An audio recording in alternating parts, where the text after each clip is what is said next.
Вика рассказывает.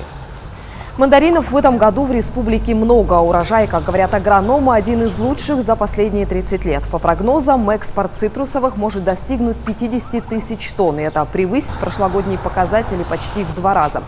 Традиционно большая часть мандаринов идет на экспорт в Россию. Уже начался сбор ранних карликовых сортов, вывезено около 100 тонн. Отсутствие химии, характерный аромат, сладкий вкус с легкой кислинкой. Именно такими абхазские мандарины любят и ждут. Об этом говорит и продавец мандаринов Мзия Басиладзе. Они сперва что вкусные, потом что ни с чем не обработаны.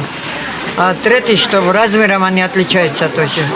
Здесь бывает крупный, мелкий, а там все один размер, турецкий привозной. Мы ведь почти не успеваем с Абхазу перенести работать. К слову, ажиотаж вокруг цитрусовых такой, что в Абхазии даже появились мандариновые туры по плантациям. Слово экскурсоводу Илье Романову. Мандарины пока еще не совсем поспели, хотя их и начали вывозить на Россию. Они не сладкие, но и не кислые. То есть можно покушать. Когда кладешь на кухню дня на 4-5, они дозревают. По прогнозам, в этом году соберут порядка 50 тысяч тонн, что как минимум на 20 тысяч больше прошлогодних сборов.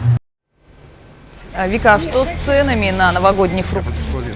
На рынке средняя стоимость мандаринов из Абхазии 100 рублей за килограмм. Это дороже цитрусовых из Китая и Турции, которые в среднем стоят 85 рублей. Но я отмечу, что примерно через 10 дней начнется полномасштабный сбор урожая. Пик сезона, как правило, приходится на ноябрь-декабрь. Спасибо. Виктория Сушникова о начале мандаринового сезона.